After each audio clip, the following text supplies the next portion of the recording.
Bonsoir. Je suis très heureux d'être parmi vous ce soir pour faire cette petite présentation sur tout ce qui touche à la pathologie, au handicap, à la sexualité. On va aborder plusieurs notions assez larges quand même. Je ne peux pas rentrer dans tous les détails de toutes les pathologies chroniques, hein, c'est très compliqué. Il y a beaucoup de choses à dire, mais je vais essayer de vous apporter un maximum de connaissances. N'hésitez pas à poser toutes les questions. J'essaierai d'y répondre au maximum. Alors, pour commencer, se rappeler que toutes les pathologies chroniques peuvent avoir un impact en fait sur la sexualité, et on sait que ces pathologies-là, elles ne cessent de se développer, hein, parce que déjà on a une espérance de vie relativement longue et on a de plus en plus de personnes qui vivent avec une pathologie chronique. Et ça va affecter forcément leur sexualité, que ce soit à travers certains médicaments ou à travers en fait la maladie en elle-même et les effets secondaires qu'elle peut apparaître. Nous, par exemple, si on prend la France, on estime à peu près 22 millions de nombre de personnes atteintes d'une maladie chronique. Donc, on a beaucoup de personnes qui vont vivre avec une pathologie chronique qui va durer vraiment plusieurs années et qui vont avoir des impacts dans leur quotidien. Et on sait qu'il y a énormément de répercussions sur la satisfaction de la santé sexuelle de beaucoup de patients, même si c'est un domaine, hélas, qu'on aborde encore en France, hein, trop peu, c'est-à-dire que peu de professionnels de santé sont formés à la sexologie. Dans les formations initiales, c'est un peu absent, hein, même si c'est en train de changer. D'où l'intérêt en fait de formations complémentaires, comme notamment le DU qu'on ouvre pour d'être conseiller en santé sexuelle, pour apporter des connaissances aux professionnels de santé sur la santé sexuelle, les répercussions des pathologies, du handicap, et de voir un peu comment on va pouvoir améliorer la santé sexuelle des patients. Donc, on a... je suis désolé, c'est juste que moi, je ne vois pas ce qu'il faut. Pardon, voilà. On a en fait beaucoup d'effets physiologiques comme la fatigue et la douleur. La fatigue et la douleur sont des symptômes, des effets secondaires de pathologies qui sont relativement fréquentes en cas de patho chronique. Et forcément, la fatigue va impacter sur la sexualité. Pourquoi? Parce qu'en fait, la sexualité, ce n'est pas un besoin vital. On peut s'en passer. On ne va pas mourir si on n'a pas de vie sexuelle. Donc, du coup, quand il y a fatigue, ou vous voyez, surtout fatigue, par exemple, hein, cet effet secondaire, quand on a de la fatigue, la tête va hiérarchiser en fait ce qu'il y a à faire. Donc, les besoins vitaux vont être prioritaires, et puis après, ce qu'on estime, l'éducation des enfants, peut-être le travail pour les personnes qui continuent à exercer une profession, et puis, je ne sais pas, l'entretien de la maison. Et du coup, la fatigue va être présente et la sexualité sera peut-être une tâche qui va venir vraiment à la fin. C'est-à-dire que ce n'est plus une priorité. Et comme on est épuisé, la tête va plutôt envoyer des signaux de repos que des signaux de pulsion sexuelle, de fantasmatique qui pousseraient à un rapport sexuel. Donc, c'est pour ça qu'on voit la sexualité qui peut diminuer. Et puis, il y a les effets liés au traitement. Hein, les traitements contre l'hypertension, les antidépresseurs, les psychotropes, d'autres traitements, la chimiothérapie, l'hormonothérapie. En fait, on va avoir un impact sur la santé sexuelle, c'est-à-dire on va avoir à la fois un impact psychologique qui peut modifier la vision qu'on a de la sexualité et notre sexualité, et également des impacts plutôt organiques, physiologiques, hormonaux, qui vont directement jouer sur la capacité, la fonction sexuelle. Hein, et comme toute fonction de l'organisme, elle peut être altérée, mais on peut également la travailler. Des fois, je parle à des patients, je dis on va faire une rééducation. Hein. Si je prends par exemple des hommes qui ont des dysfonctions érectiles, on peut faire une rééducation de la fonction érectile. Donc, en fait, il y a beaucoup de choses, mais ça demande du temps, ça demande aussi un engagement de la part des patients. Mais on sait aussi que les effets principaux seraient psychologiques. C'est-à-dire, alors il faut faire attention, ce n'est pas de dire c'est de la faute d'une personne, ce n'est pas du tout ce que je veux dire. C'est-à-dire que là où il peut y avoir une dysfonction organique, médicale, je ne sais pas, liée à un traitement, vous avez un effet secondaire qui est sur la libido. Donc, tout d'un coup, vous n'avez plus de pulsion sexuelle. Et puis, en fait, avec le temps, le traitement, vous ne le prenez plus, il est à distance, sauf que vous vous dites, bah ouais, mais comment ça se fait? J'ai plus envie, vous vous questionnez, donc vous vous angoissez un petit peu. L'angoisse met à distance la sexualité. Donc, on peut entretenir euh, par des impacts psychologiques, eh bien, des atteintes sur la sexualité. Donc, on va voir un petit peu tout ça.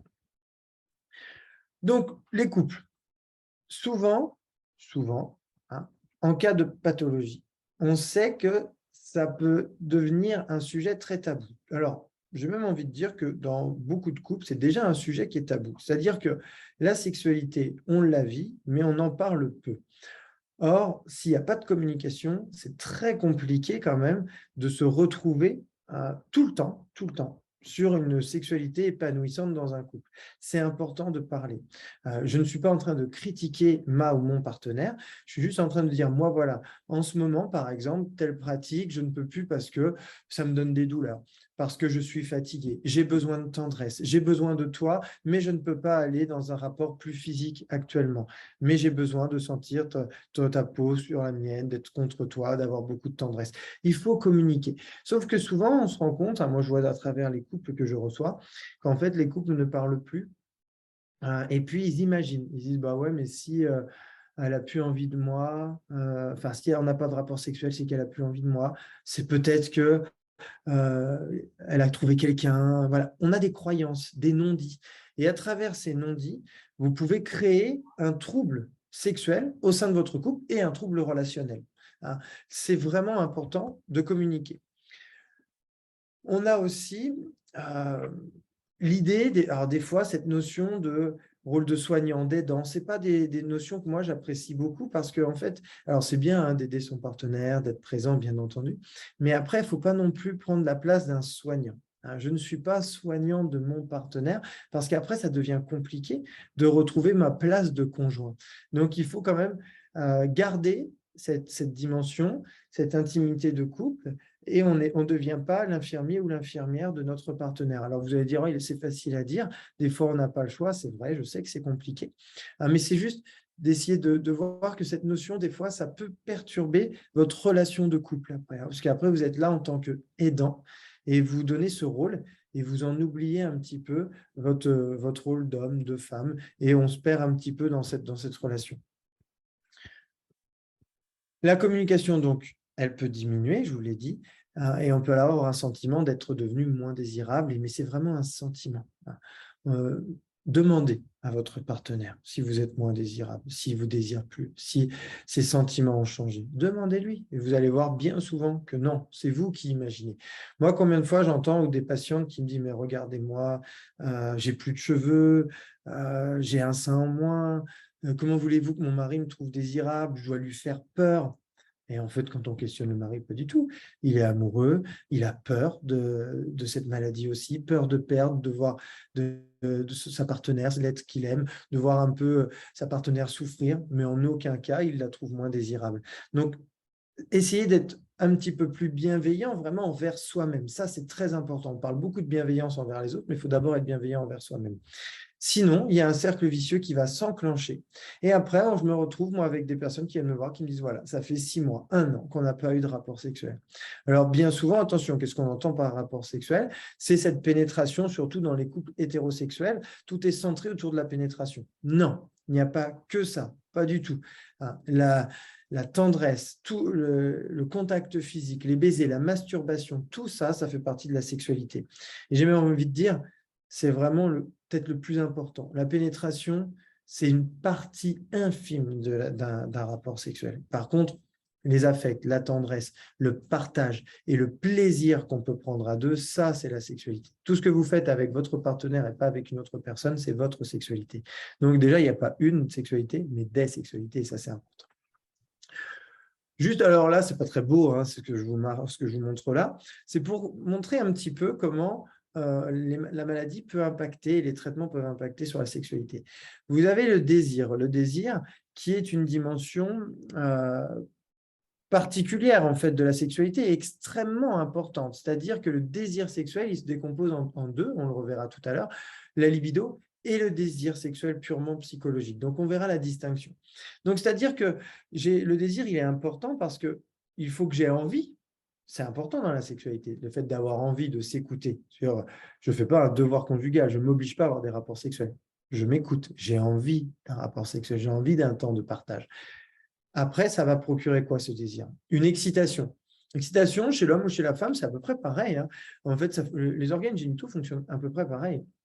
Il y a une érection des corps caverneux et des corps spongieux chez l'homme et chez la femme, hein, c'est-à-dire qu'il y a du sang qui va dans les parties génitales pour soit permettre une érection chez l'homme, soit une érection vaginale chez la femme qui permet l'ouverture du vagin, et une lubrification, certes moins importante chez l'homme que chez la femme, mais on a une réponse sexuelle qui est l'excitation en fait physiologique. Les organes génitaux réagissent à mon désir sexuel, à l'envie que j'ai d'avoir un rapport sexuel. Et puis après, ce qu'on vise, c'est quoi? C'est l'orgasme. Des fois, peut-être on est trop obnubilé par l'orgasme. Ce qui compte, c'est le plaisir. L'orgasme, en fait, c'est quoi? C'est le plaisir maximum qu'on peut avoir. C'est sympathique, c'est sûr, mais c'est peut-être pas un objectif en fait en soi. Parce que si vous êtes obnubilé par ça, en fait, vous mettez une idée de performance dans la tête. Et là, c'est plus un moment de partage qu'on a, c'est de la compète. C'est de la performance, je fais du sport. Il faut que je sois au taquet, il faut que je sois le meilleur. Ce n'est pas ça, en fait, qui compte. Ce qui compte, c'est de passer un très bon moment et de prendre du plaisir à deux. Et il faut vraiment centrer sa sexualité sur ça. La pathologie et les traitements peuvent impacter le désir, l'excitation sexuelle et l'orgasme. C'est-à-dire que ces trois dimensions-là peuvent être touchées et ça peut perturber la sexualité d'une personne et de son couple. N'oubliez pas non plus que dans la sexualité et dans les pathologies chroniques, on a le corps qui va être important. Et on a un impact sur le corps, beaucoup. Les traitements, la fatigue, la perte, la fonte musculaire, la perte des cheveux dans certaines pathologies, la peau qui est modifiée. On a du mal à se reconnaître. On se fait peur des fois, on se plaît plus. Ça joue, hein, tous ces facteurs psychologiques jouent énormément. Les facteurs cognitifs aussi, les connaissances qu'on a de la sexualité, de la maladie, de son corps, comment je peux faire pour récupérer, comment je peux faire pour me plaire.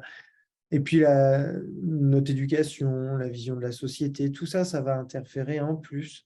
Hein, donc ça va se rajouter et c'est pas si simple que ça après de garder ou de conserver une sexualité épanouissante au sein d'un couple. Donc, les pathologies hein, où la sexualité peut être fortement altérée, je vous ai fait une liste, on est d'accord, c'est pas une liste, elle est non exhaustive, hein, je pourrais en mettre encore, mais des pathologies comme ça impacte vraiment, vraiment fortement la sexualité. Ce que je trouve dommage et dommageable, c'est que les soignants ne l'abordent pas de façon systématique. Quand vous avez une pathologie cardiovasculaire, cancer, les problèmes de BPCO, les problèmes de pathologie métabolique, dépression, les lésions cérébrales, les AVC, pathologies rhumatoïdes, la lombalgie également, les lombalgies chroniques, c'est embêtant dans la sexualité. La sclérose en plaques, tout type de handicap, les déficiences, tout ça, ça va jouer sur la sexualité. C'est-à-dire que toutes ces personnes qui ont des pathologies restent des personnes. Ce ne sont pas des maladies. Donc, tout le monde a une sexualité ou est en droit d'avoir une sexualité. Et j'ai fini par la déficience, comme notamment, je pense à la déficience intellectuelle et le handicap mental. Dans ce milieu-là, on a tendance des fois à penser que ce sont des enfants parce que il y a une déficience, il y a un retard, il y a des fois un âge mental qui n'est pas élevé. Mais ils ont un corps qui est un corps d'adulte, donc ils ont accès à la sexualité. Il ne faut pas la nier. C'est-à-dire qu'on n'est pas une pathologie, on n'est pas un handicap, on n'est pas une déficience. On est des êtres humains qui avons un problème de santé et qui avons une sexualité ou qui peuvent en avoir une s'ils en ont envie, bien sûr. Moi, je force personne et il faut forcer personne à avoir une vie sexuelle. Ce qui est important également, c'est ces perturbations que l'on peut avoir, que l'on peut voir survenir. Vous voyez, je vous ai mis des choses qui sont assez intéressantes qu'on va retrouver dans beaucoup de pathologies, en fait. Hein, c'est un petit peu identique.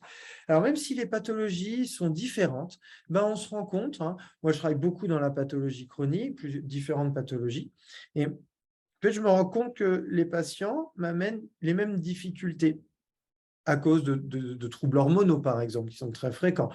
Chez l'homme, j'ai beaucoup de dysfonction érectile. Chez la femme, j'ai beaucoup de sécheresse vaginale qui donnent des dyspareunies, qui sont des douleurs à la pénétration. Ça, c'est très fréquent. Et après, on peut avoir dans certaines type de pathologie ou de traitement, des problèmes d'éjaculation pour l'homme. On peut avoir un trouble du désir sexuel très, très impacté chez l'homme comme chez la femme à cause de médicaments, à cause d'effets secondaires, notamment la fatigue, les douleurs, les nausées. Et vous allez avoir des perturbations lors des rapports sexuels. L'incontinence, par exemple, qu'on voit au milieu là, l'incontinence, c'est quelque chose dont on parle peu, voire, j'ai envie de dire jamais, c'est assez tabou. Alors que l'incontinence urinaire, dans beaucoup de pathologies, c'est une incontinence dite d'effort. C'est-à-dire que la musculature, le périnée, que hommes et femmes avons, hein, c'est-à-dire ce hamac qui est au niveau, qui part du pubis et qui va jusqu'au bas de la colonne vertébrale, qui maintient les organes à l'intérieur, son rôle, c'est de maintenir la continence, les urines, les selles. Souvent, on a des incontinences urinaires. Pourquoi? Parce que les patients sont fatigués, déconditionnés. Ils ont une fonte musculaire et leur périnée fonctionne moins bien. Et du coup, on a des troubles de la continence. Et quand vous avez perdu vos urines et que pendant les rapports sexuels, vous les perdez aussi, c'est pas sympathique. Et ça, on n'en parle pas. On fait comme si ça n'existait pas, alors que c'est très important et c'est inconfortable. Et quand je vous dis que c'est important, c'est quand même qu'on estime dans les dernières études qu'on a à peu près une femme sur 3 de plus de 35 ans qui est embêtée par l'incontinence urinaire d'effort et un homme sur 5 de plus de 45 ans. Donc, ça touche quand même beaucoup de personnes. Et puis après, vous avez donc les impacts que ça va directement faire sur le couple, les troubles du désir, les troubles de l'excitation, les problèmes d'orgasme, en fait, de plaisir, et dans les rapports sexuels, les positions aussi. Les positions sexuelles, des fois, il y en a, c'est plus possible ou compliqué, il faut changer. Il faut vraiment se dire, mais non, là, ça me fait mal, c'est la position qui me fait mal. Il faut l'adapter. Mais pour l'adapter, il faut communiquer. Il faut dire à son partenaire ou à sa partenaire. Tu sais, là, j'aime quand on fait l'amour, c'est vraiment super, mais là, j'ai vraiment trop mal et je prends plus de plaisir. Ce n'est pas de ta faute, hein, mais c'est la douleur de, je ne sais pas, des articulations, douleur d'un organe, etc., qui peut impacter. Il faut le dire. Hein, il faut le dire parce que c'est important. Donc, quand je vois toutes ces douleurs et l'intimité chez la femme, qu'est-ce qu'on a fréquemment? Qu'est-ce que j'entends en fait que je vais retrouver dans beaucoup de pathologies? Et puis même sans parler de pathologie, par exemple, chez des femmes ménopausées, on peut avoir ça. On a des dyspareunies qui sont donc ces douleurs à la pénétration. Vous savez, il y a plusieurs origines. Ça peut être une maladie, comme ça peut être des traitements qui assèchent le vagin. Et ça peut être aussi, il peut y avoir un impact psychologique, c'est-à-dire j'ai peur d'avoir mal, ou j'ai peur de ne pas assurer pendant un rapport sexuel, ou je n'ai pas envie de sexualité, mais je fais mon devoir conjugal. Alors ça, c'est à bannir, ça ne devrait pas exister. On a une sexualité pour soi d'abord et après pour son couple, mais on ne se force pas. Et en fait, ces répercussions, il faut faire quoi? Que le vagin va s'assécher. Et le pénis, ce n'est pas très, très lubrifié. Et donc, on peut avoir des douleurs lors de la pénétration dues à la fois aux sécheresses et au frottement, et à la fois, comme je vous disais juste avant, aux tensions du périnée. Mon périnée s'affaiblit. Le périnée chez la femme, vous voyez la petite flèche, il s'insère juste au niveau. En bas, au-dessus, on voit le pénis qui pénètre. C'est ce qu'on appelle le vestibule vulvaire. C'est-à-dire qu'ici, il y a des insertions du périnée. Si les muscles, les 3 couches de muscles du périnée ont peur de ne plus faire leur boulot parce qu'ils sont affaiblis, ils vont se contracter. Quand je me contracte, qu'est-ce qui se passe? Eh bien, hop, quand je me contracte, il va y avoir une fermeture, une fermeture au niveau du vagin. Et du coup, le pénis, quand il va vouloir passer, ça va forcer, ça va être très douloureux pour la femme. Alors, des fois, il y a même des femmes, ça ne passe pas du tout. C'est ce qu'on appelle un vaginisme. Et puis, pour certaines, ça va passer, mais ça va être très douloureux. Là, il faudra penser à une rééducation du périnée. Il va falloir détendre, il va falloir des massages au niveau du vestibule pour détendre la musculature. Et si les douleurs sont plus en profondeur, comme si ça chauffait, c'est induit par les sécheresses. Donc, tout ça, il va falloir y repenser et pouvoir régler le problème. Alors, on a aussi ce qu'on appelle les cystites à urine claire. C'est-à-dire que là, on a en fait c'est pas une infection.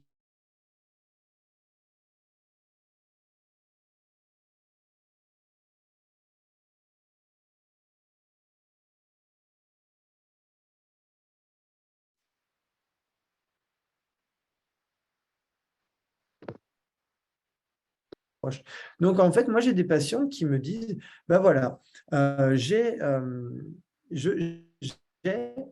du coup, après chaque rapport sexuel, j'ai des douleurs. J'ai une douleur, j'ai l'impression que quand j'urine, ça fait mal.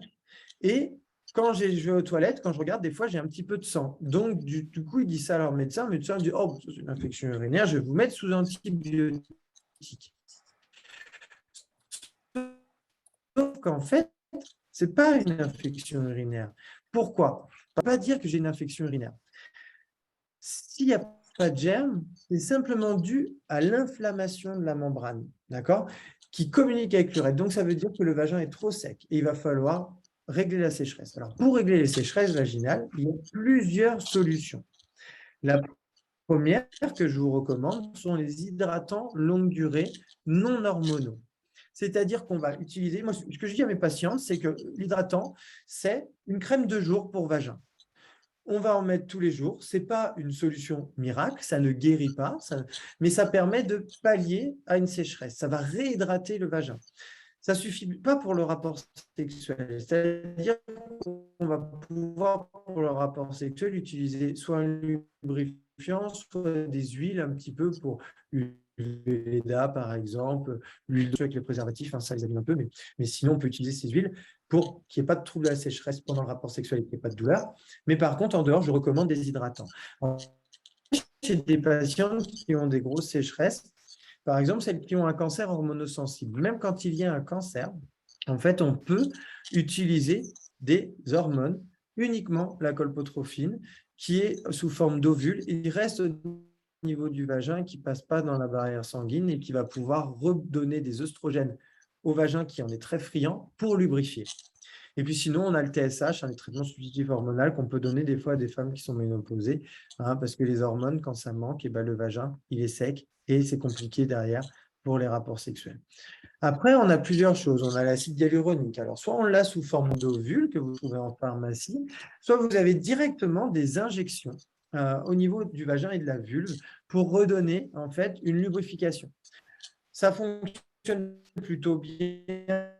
Des fois, on sait que ça part, il faudra le refaire dans le temps, mais c'est un outil qui fonctionne bien et qui permet d'arrêter les douleurs induites. Maintenant, le laser, en fait, qui va de cellules plus hydratées en profondeur et pour permettre de retrouver une hydratation naturelle. Le laser fonctionne bien. Les seules contre-indications que l'on a aujourd'hui, c'est pas quand il y a des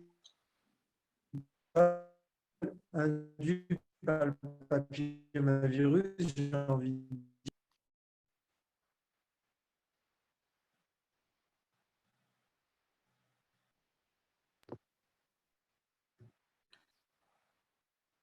Parfait. Donc, du coup, on a aussi la radiofréquence qui est un petit peu comme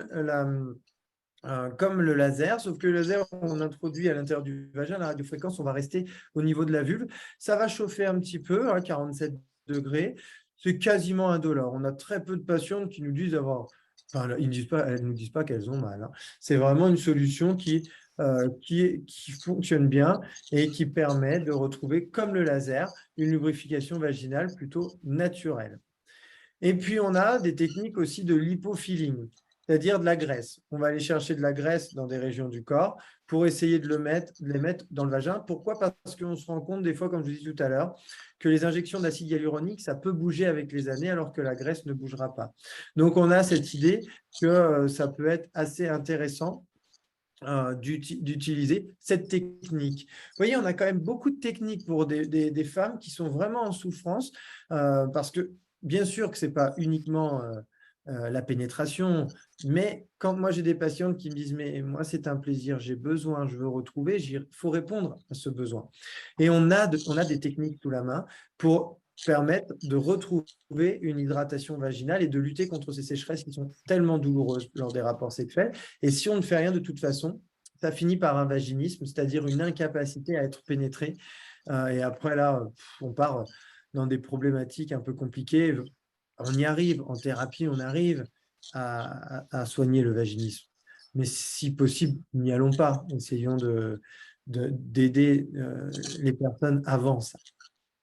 On a aussi la vulvodynie qui est un peu fréquente, des douleurs sur la vulve, des fois juste la vulve, mais des fois très douloureuse. Les vêtements sont compliqués. Alors ça détruit la libido, pas envie d'avoir des rapports sexuels, ni les préliminaires, ni même tout ce qui est non pénétrant parce que c'est douloureux sur la vulve. On ne sait pas trop d'où ça peut venir. Il y a tellement d'origines possibles. On le voit à travers les traitements qu'on propose, parce que nous, on va proposer soit des crèmes anesthésiantes, soit des corticoïdes au cas où ça serait inflammatoire, ou des antidépresseurs quand on pense que c'est plutôt d'un versant neurologique ou psychologique. Après, il y a des techniques plus naturelles qu'il faut tester parce que ça fonctionne bien, mais il faut tester de toute façon. La relaxation, les massages et détente du périnée. Vous savez, tout à l'heure, quand je vous ai dit les douleurs d'intromission, les douleurs où vraiment, quand on pénètre, on a l'impression la femme a l'impression que ça, limite, ça se déchirerait, quoi. Pour ouvrir, c'est la douleur, le passage est compliqué. C'est ça qu'il faut faire. C'est des massages du vestibule vulvaire, venir détendre. Si vous n'y arrivez pas, honnêtement, moi, je vous recommande d'aller vers des kinésithérapeutes formés sur le périnée, enfin vraiment formés tout ce qui est euro, et puis les sages-femmes aussi, d'accord. Elles font ça très, très bien. Et après, de travailler le périnée, parce qu'une fois qu'on l'a détendu, on va renforcer le muscle pour éviter que cette contraction ne revienne et nous empêche d'avoir ou de rendre les pénétrations douloureuses. Donc ça, c'est des choses qu'il faut tester. Ça fonctionne plutôt bien, mais il faudra essayer parce que ça peut fonctionner très bien avec une personne et ça sera une autre technique qui fonctionne avec une autre. Donc moi, je vous donne des choses qui existent. Il n'y a pas de solution de miracle, mais on teste. Si je m'intéresse plus vraiment sur le côté mécanique de l'homme, la fonction érectile, qui est quand même assez important, beaucoup d'hommes en souffrent dès qu'il y a une dysfonction érectile, et en plus, c'est important quand même d'avoir des érections pour la santé globale. Donc, on va proposer plusieurs choses, médicamenteuses dans un premier temps. En première intention, chez nous, ce sont les IPDE5, Viagra, Levitra, Cialis, c'est-à-dire des médicaments qui ne donnent pas une érection, il faut être honnête, qui permettent de la faciliter et qui va aider à la maintenir. C'est-à-dire qu'il faut que l'érection, il faut une excitation. Moi, j'ai des patients, des fois, ils me disent « Moi, ça ne marche pas ». Je dis « Vous l'avez pris comment ?» Ils prennent le comprimé et après, ils baissent les yeux, ils regardent leur pénis et ils attendent que ça monte. Alors, je dis « Non, ça ne marche pas comme ça ». Il faut qu'il y ait une excitation sexuelle pour les IPDE5. Et après, si l'érection, elle arrive, là, ça va aider vraiment à avoir une érection de meilleure qualité. Et aussi, ça va aider à la maintenir dans le temps. Et sinon, quand il y a une pathologie chronique ou neurologique, on va avoir les injections intracaverneuses. Donc en France, on n'a pas 15 millions de solutions. Nous, on a deux produits, c'est tout. Et c'est l'urologue ou le médecin sexologue qui va faire cette première injection et qui va vous montrer. Et puis après, vous le faites en autonomie. On pique dans les corps caverneux, on injecte un produit qui va là créer l'érection et la maintenir. Et il y a aussi le gel intra-urétral. Là, c'est la même chose que l'injection, qui passe par l'urètre. Et là, alors, ça se met au frigo, faire attention, pas que ce soit trop froid, faut pas que ça ait trop chauffé parce que sinon c'est trop liquide, ça part trop loin. Il ne faut pas que ça reste dans le gland si c'est trop froid. Il faut que ça aille bien dans la partie ici, des corps caverneux sous le gland. Il faut aider avec un peu de masturbation pour essayer que ça pénètre bien dans les corps. Et ça crée l'érection et ça, pareil, ça va la maintenir. Ces produits-là, tant que le produit est efficace, l'érection tient. D'accord ? Ça, par contre, c'est quasiment pour tous les patients. Vraiment dans des cas de chirurgie lourde où on a enlevé la prostate et on a enlevé les bandelettes vasculaires et nerveuses qui sont sur la prostate, qui permettent d'amener le sang à la verge et les nerfs qui permettent de créer l'érection. Si eux ont été coupés des deux côtés, c'est plus possible. D'accord ? Mais c'est très rare comme chirurgie où on coupe tout. Maintenant, on fait des chirurgies conservatrices et c'est très rare d'enlever les bandelettes. Donc maintenant, on arrive quand même à récupérer avec des médicaments. Et imaginons, ce n'est pas possible tout de suite, on peut utiliser le vacuum. Le vacuum qui est une pompe à érection. Vous voyez, c'est un tube. L'objectif, c'est de faire un vide d'air à l'intérieur du tube. Le sang va venir du corps jusque dans la verge. Et après, on met un petit anneau. Vous voyez, quand l'anneau il est sur le tube et après, on le coulisse. C'est un petit garrot. Il y a plusieurs tailles, bien sûr. Après, pas plus d'une demi-heure non plus. D'accord ? On bloque le sang dans la verge. Ne jouez pas à tenir ça pendant 3 heures. Ça peut être dangereux. Donc, une demi-heure, c'est très bien. Et vous pouvez avoir rapport sexuel. Et moi, je l'utilise beaucoup dans la rééducation de la fonction érectile chez les hommes qui vraiment ont une érection qui a du mal à revenir, qui ne tient pas. Au lieu d'utiliser tout le temps des médicaments, le vacuum, en l'utilisant très régulièrement, permet de travailler la musculature du pénis, l'oxygénation des corps caverneux en amenant le sang, et du coup, on récupère. C'est une fonction comme une autre, on la récupère. Puis, dans des cas très vraiment poussés, on peut toujours mettre une prothèse pénienne. Au niveau, donc, on a un petit ballonnet dans le bassin. Des faux corps caverneux, on les a remplacés par ces tubes, là, ces cylindres. Et dans le scrotum, au niveau du testicule, vous avez une petite pompe que vous actionnez et le liquide passe du ballonnet au corps caverneux, donc vous créez l'érection. Vous pouvez avoir un rapport sexuel, vous avez terminé, vous rappuyez, ça repart à l'intérieur du ballonnet. Donc là, c'est des chirurgies, on ne fait pas ça n'importe où, on fait ça avec des spécialistes, et puis on en pose quand même très peu. Moi, depuis que je travaille en pathologie chronique, ça fait ça fait 8-9 ans que je travaille, un patient, vous voyez, où j'ai fait poser une prothèse. Sinon, tous les autres, non, on a utilisé le reste et ça fonctionne bien. Je vous donne des exemples, comme par exemple la sclérose en plaques. Si on prend cette pathologie, on sait qu'il y a des troubles érectiles qui peuvent être primaires, qui peuvent être secondaires, etc. Mais c'est un trouble qui touche dans les troubles érectiles chez l'homme 70% des hommes quand même. Donc, vous voyez, c'est une pathologie qui impacte directement quand même la fonction érectile. Les troubles de l'éjaculation qui arrivent en deuxième position, ça touche 50% des hommes souffrant de CEP quand même. Il y a des fois des absences d'éjaculation ou alors des éjaculations rétrogrades, c'est-à-dire que l'éjaculat, le sperme, part dans la vessie. Et puis, on a aussi de l'incontinence coïtale. Donc, vous voyez, si je prends un exemple comme la sclérose en plaques, il ne faut pas me dire que les patients ne sont pas impactés dans leur vie intime et sexuelle. D'accord ? Par contre, ce qui est dommage, c'est qu'on n'en parle pas de façon systématique pour aider ces patients-là. Si je prends l'éjaculation douloureuse, prenons la radiothérapie. La radiothérapie, en cas de cancer notamment, avec des cancers colorectaux, des cancers de prostate, des cancers de vessie, la radiothérapie est un outil que l'on peut utiliser pour soigner. Mais ça peut créer des éjaculations douloureuses parce qu'il y aura une irritation de l'urètre. Quand le sperme va passer, ça va faire mal. On peut avoir, suite à une chirurgie aussi, une atteinte des muscles pelviens. Et puis après, l'homme a peur d'avoir mal parce que la douleur, il n'a pas envie. Donc, ça réduit son désir sexuel. Donc, vous voyez, des fois, on part d'un problème juste sur un trouble de l'éjaculation qui est douloureuse. Ça va impacter, des fois même l'érection parce qu'il va tellement avoir peur qu'il n'aura plus d'érection et plus du tout de désir sexuel. Donc, après, t'attaques. Et en fait, le vrai problème, c'est de régler cette douleur au niveau de l'érection. De l'éjaculation, pardon. Si l'éjaculation est douloureuse, elle peut être douloureuse juste au moment de l'éjaculation. Il peut y avoir des brûlures dans le bas-ventre au niveau du testicule. Il faut faire attention. Il ne faut pas se dire, bon, d'accord, c'est un effet secondaire d'un traitement ou de plusieurs traitements, ça va passer. Il faut aller vers un urologue parce que ça peut être plus grave, entre guillemets. Ça peut être des inflammations. On peut avoir des choses en plus qui se transmettent, mais on peut avoir des inflammations de la prostate, des inflammations du testicule, de l'épididyme. Donc, il faut faire vraiment une demande de consultation avec un urologue pour éloigner, mettre à distance tous ces problèmes physiques, physiologiques, pour être sûr que c'est une répercussion d'un autre traitement. Donc ça, c'est vraiment important.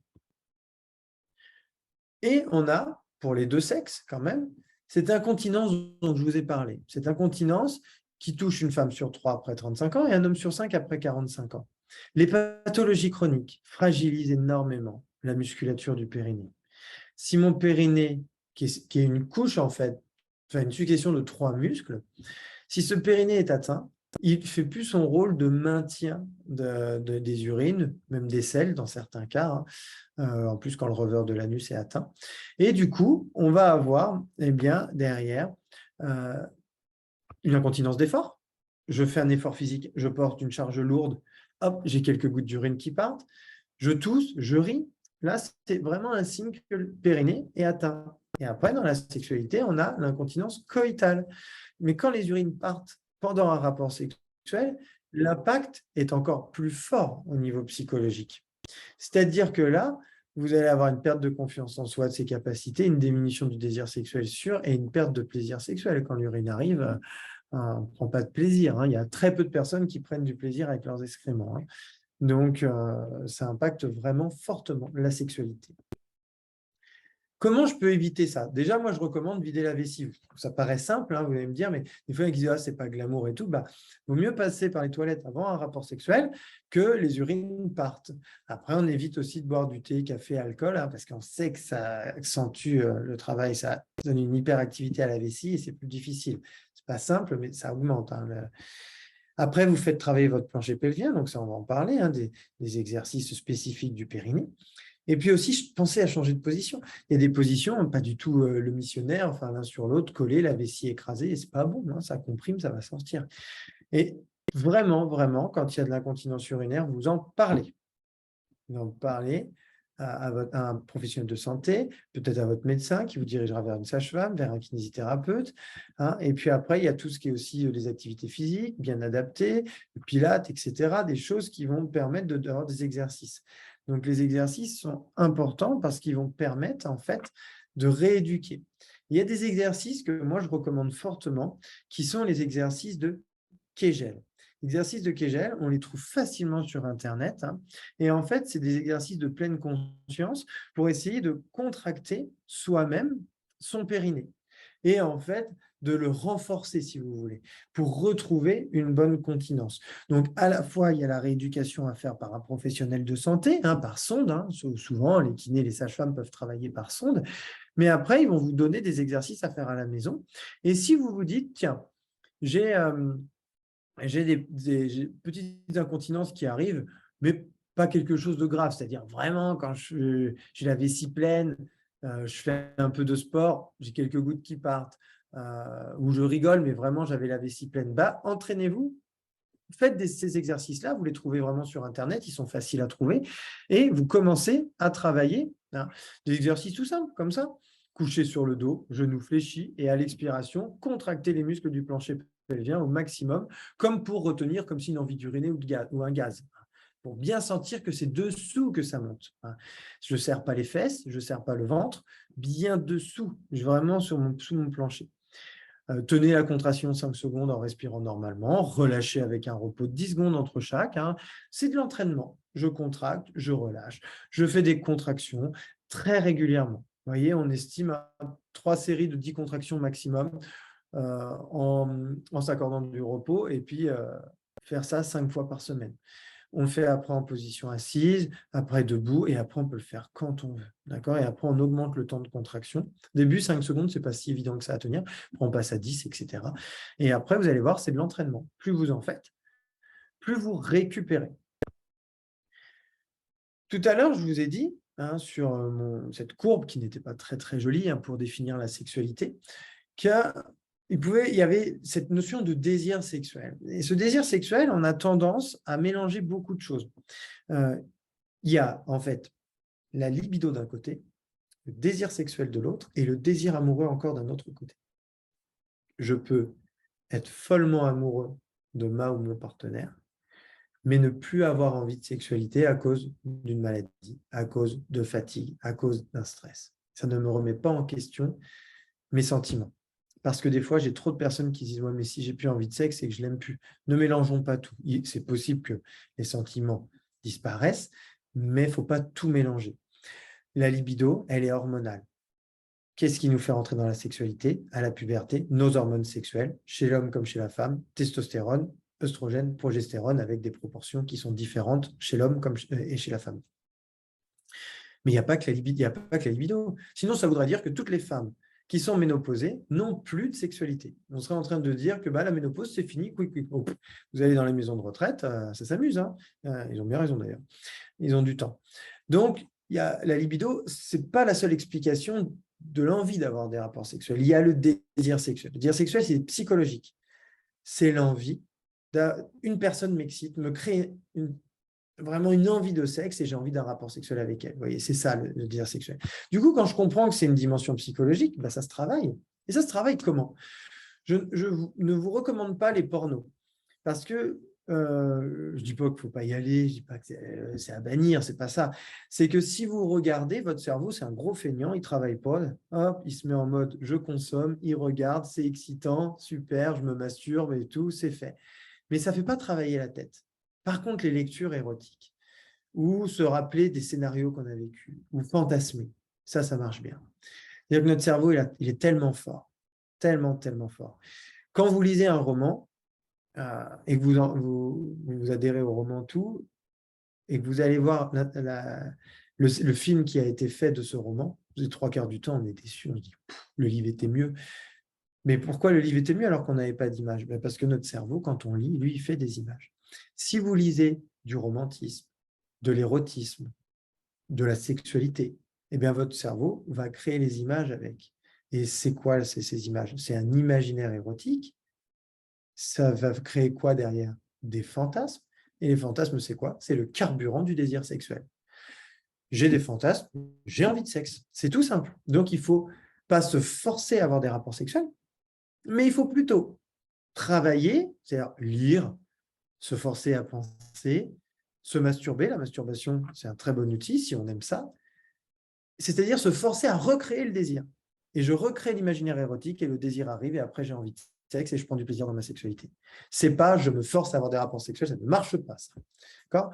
Et puis si vraiment il y a des grosses difficultés, ces conseils-là ne fonctionnent pas, dirigez-vous vers un sexologue qui vous aidera en thérapie à voir qu'est-ce qui bloque et qui pourra travailler avec vous le désir sexuel. Mais c'est quand même une dimension extrêmement importante, hein. Ne la négligez pas.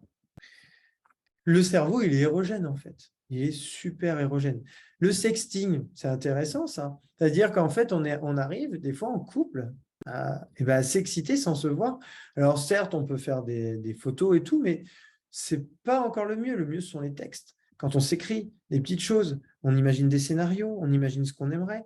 C'est hyper excitant pour l'autre qui, lui, en lisant, ça tourne là-haut.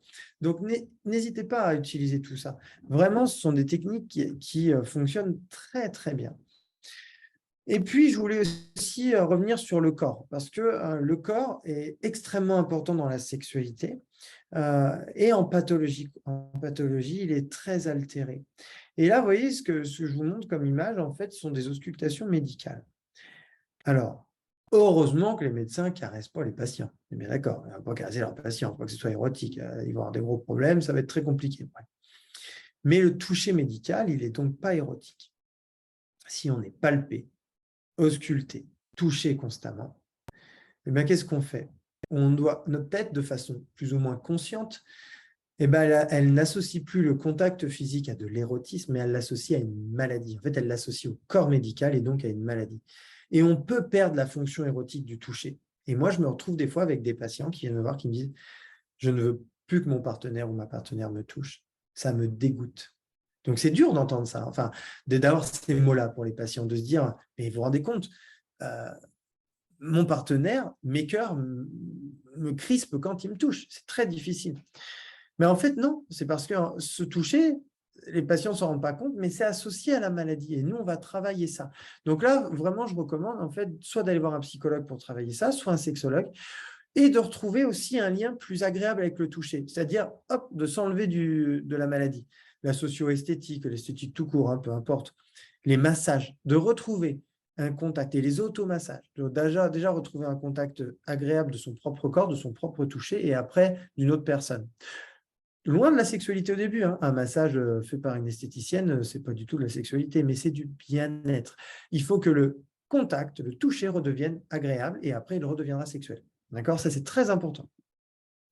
Et puis, le corps est affaibli, on l'a dit. Par exemple, les douleurs qui sont un frein à la sexualité, la fatigue. Et la fatigue, plus je suis fatigué, plus je me repose, plus je me repose, plus je suis fatigué. Parce qu'en fait, la fatigue chronique, le repos ne répare pas, ne l'enlève pas. Par contre, si on perd en condition physique, on va devenir fatigué parce qu'on n'aura plus de muscles. Donc, dès que je vais bouger, je vais me fatiguer, mon corps n'est plus capable de faire cet effort physique, de monter un escalier, etc. Donc, c'est important de garder une condition physique correcte.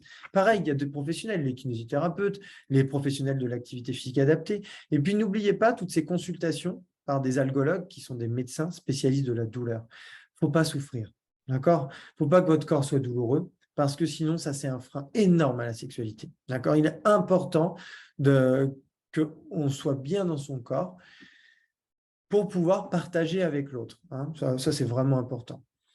Et puis, on le sait, beaucoup d'angoisse face à une pathologie. les peurs de l'avenir, les traitements qui sont lourds, est-ce qu'on va un jour être guéri? Toutes ces questions-là, toutes ces peurs qu'il peut y avoir, honnêtement, angoisse et sexualité, ça ne fait pas un bon ménage. Souvent, ça crée des inhibitions du désir sexuel et des troubles psychosexuels. Dès qu'il y a de l'angoisse, on a rarement envie de sexualité. Donc, oui, des fois, le problème, ce n'est pas la sexualité, c'est pas « mais j'ai plus envie de sexe, je ne me comprends pas ». C'est qu'il y a une explication, il y a une origine, parce que la pathologie va induire cette problématique. Donc, nous, on va vous aider forcément à éliminer, à aller mieux, à faire peut-être partir les angoisses pour que la sexualité, qui est positive, puisse à son tour s'exprimer. La fatigue qui est liée à une pathologie chronique. Je vous prends l'exemple du cancer, là, en bas à droite. Vous voyez, ce n'est pas pour vous faire peur du tout, c'est juste pour qu'on puisse comprendre que la fatigue, elle est chronique et elle dure longtemps. Mais 25% des patients dans l'après-cancer, ils n'ont plus de traitement. Entre 2 et 5 ans, 25% des anciens patients entre 2 et 5 ans sont encore fatigués. 25% entre 6 et 9 ans. 17 entre 10 et 15 ans, 14% entre 16 et 25, et plus de 25 ans, on a 10% des gens qui ont encore la fatigue induite par la maladie, par l'ancienne maladie et les anciens traitements. Il faut qu'on résoudre cette fatigue. Il faut vraiment lutter contre. On va mettre des choses en place, il faut l'identifier et pouvoir y répondre, parce que si la fatigue est là, c'est pareil. Fatigue et sexualité, ça ne fait pas un bon ménage. Je suis fatigué, je me repose, je veux récupérer. Ça, c'est plus naturel. La tête envoie vers ça. Elle n'envoie pas vers rapport sexuel et c'est parti. Non. Donc, il va falloir, quand on comprend qu'on a une fatigue chronique, il va falloir essayer de résoudre cette fatigue chronique pour que la sexualité s'améliore. Et puis, on a pas mal de choses aussi. Les cicatrices. Moi, j'ai un petit peu de mal avec les professionnels de santé qui disent à leurs patients, « Qu'est-ce qu'elle est belle, votre cicatrice ?» Moi, je ne trouve pas ça beau, personnellement, une cicatrice. Une cicatrice, c'est moche. Si c'était beau, on en ferait, comme les tatouages, on s'en ferait faire. Et ce n'est pas à nous de dire si c'est beau. Si le patient ou la patiente estime que sa cicatrice, elle n'est pas moche, elle est jolie, elle est discrète, c'est super. Mais si nous, en tant que professionnels, on dit à des patients, elle est belle votre cicatrice, on empêche les gens de dire la souffrance qu'il y a derrière. Et je peux vous assurer qu'il peut y avoir de très grosses souffrances, de très grosses douleurs derrière une toute petite cicatrice, parce que ce n'est pas la trace sur le corps qui fait souffrir, c'est ce qu'elle renvoie. Donc, il faut vraiment écouter les gens. Et même si vous estimez de l'extérieur que la cicatrice, elle n'est pas importante, oh, elle est toute petite, c'est exagéré. Non, je suis désolé, ce n'est pas exagéré, parce que ça renvoie beaucoup de choses et il y a une maladie derrière. Vous voyez, des phrases comme ça. Comment voulez-vous qu'un homme ait envie de moi? J'ai perdu 12 kilos, je ne ressemble plus à rien, je n'arriverai pas à me déshabiller devant une femme. Je ne veux pas que mon mari me voie nu avec toutes ces cicatrices, je ne veux pas lui faire peur. C'est des phrases, mais j'en ai comme ça, peut-être des centaines que je pourrais sortir, que j'entends régulièrement de la part de mes patients et de mes patientes. Donc, c'est important, l'image du corps, la capacité de séduction, se plaire à soi-même. Donc, il faut qu'on aide. Il faut vraiment se dire, je vais reprendre, voilà, il faut être acteur sur ça, c'est retrouver un corps qui correspond plus avec ce que j'imagine de moi et qui me plaît. Donc, ce travail-là, il est compliqué, il n'a rien de facile, mais je pense qu'il peut être indispensable dans certains cas et il faut vraiment que les professionnels aillent dans ce sens et aident les personnes. L'angoisse de performance, c'est quelque chose que j'ai pas mal travaillé. J'avais publié un article sur les jeunes, notamment en cancérologie. Cette idée de ne plus être à la hauteur. Je ne vais pas réussir mon rapport sexuel. J'ai peur de ne pas donner du plaisir à mon ou ma partenaire. Dès qu'on a des anxiétés, forcément, ça s'interfère avec la sexualité. Il y a des répercussions. Mais moi, comment je fais pour savoir si, par exemple, je prends l'homme, une dysfonction érectile, elle est psychogène ou elle est physiologique, organique, ce que vous voulez? Eh bien, si on a des troubles érectiles dans les rapports sexuels, mais qu'à la masturbation, la personne n'a aucun problème, c'est psychogène. C'est parce qu'elle se met la pression, parce qu'elle a peur de ne pas être à la hauteur. Arrêtons avec ça. Ce n'est pas un sport. Si demain, la sexualité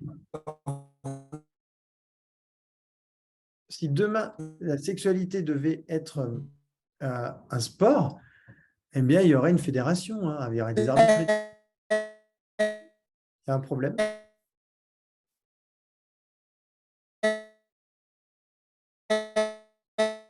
J'entends plein de bruit. Je sais qu'il y a un souci. C'est bon? Vous m'entendez? Oui, ça semble être rétabli. Ah, pardon. Voilà, super. Donc, ne vous mettez pas la pression pour la sexualité parce que ce n'est pas une performance. C'est vraiment du plaisir qu'il doit y avoir. Il doit y avoir vraiment cette idée que je passe un bon moment avec ma partenaire ou mon partenaire. Donc, pas de pression à se mettre. Si c'est juste de la tendresse, du plaisir physique dans le contact et de la masturbation commune, parce que je suis trop fatigué, trop faible pour avoir un acte sexuel pénétrant, eh ben c'est parfait. Pas de pression, je fais ça et j'ai un rapport sexuel agréable. Donc ça, pensez-y, c'est important.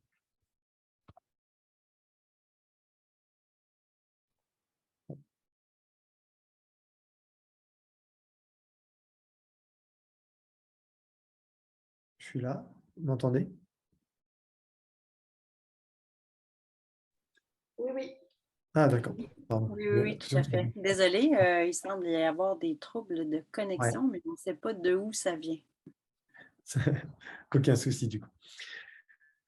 Pour les solutions, comme je disais, se plaire à soi-même avant de plaire à l'autre, c'est extrêmement important.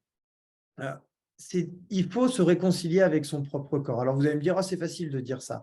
Je sais que c'est difficile, mais il faut essayer de redevenir acteur, d'aller voir des professionnels dans les soins de support, professionnels du corps, ce que vous voulez, pour essayer de retrouver une harmonie.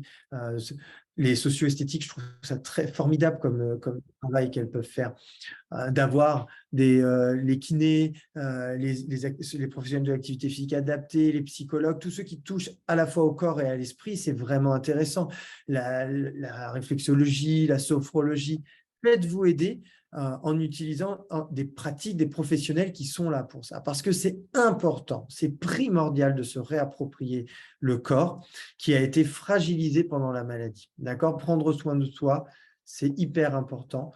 Ça va vous aider dans la sexualité, ça va permettre de retrouver une sexualité plus épanouissante. Donc ça, il faut vraiment, vraiment ne pas le nier et de tout faire pour retrouver un corps qui nous plaît, hein. Il a changé, c'est pas grave ça, mais il me plaît. Ça, c'est important. Les solutions, toujours face aux problèmes sexuels, on a les mots aussi qui sont importants. Parler, je l'ai dit déjà, mais j'insiste sur la communication.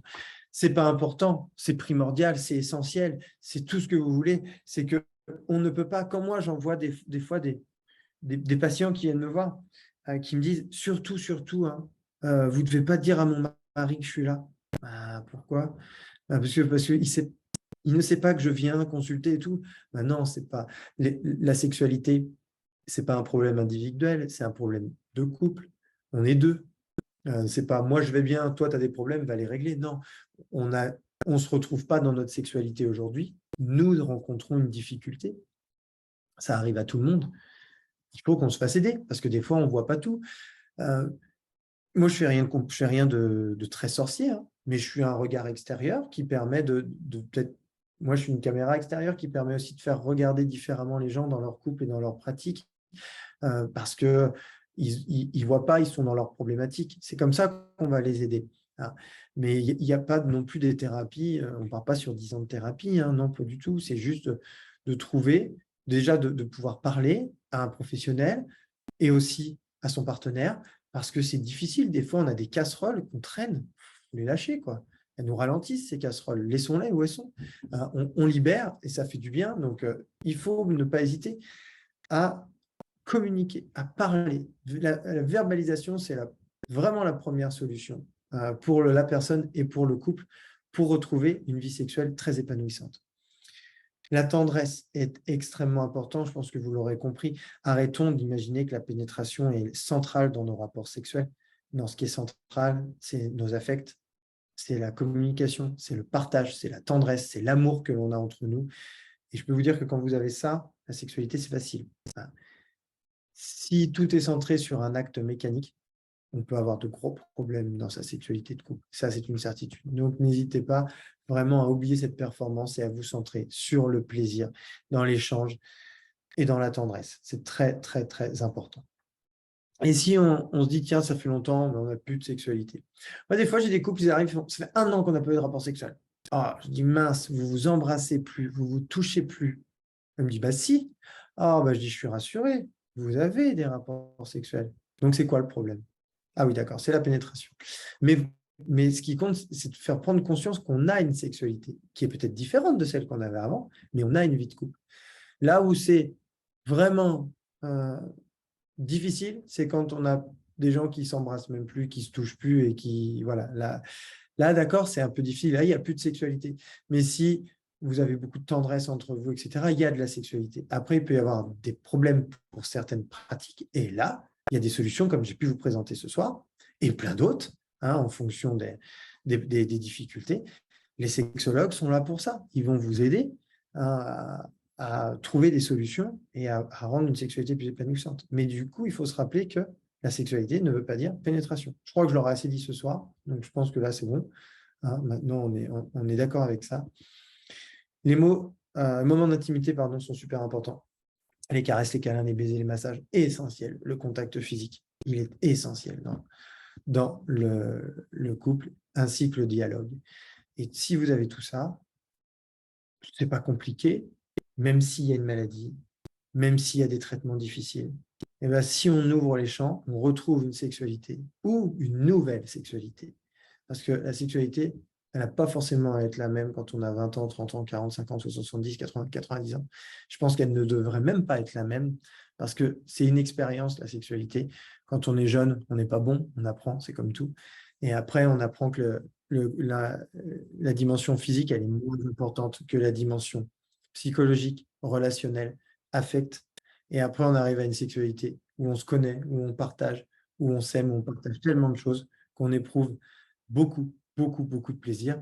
Et on a une sexualité qui peut être vraiment très épanouissante. Merci beaucoup. Voilà ce que je voulais vous dire ce soir. Je vous ai mis quelques livres que j'ai pu publier ou coécrire. Et avec mes coordonnées, il ne faut pas hésiter, j'ai mon site, il y a des choses dessus, s'il y a des questions, si un jour vous avez besoin, si je peux y répondre à distance, ce sera avec grand plaisir. Merci beaucoup. N'hésitez pas si vous avez des questions.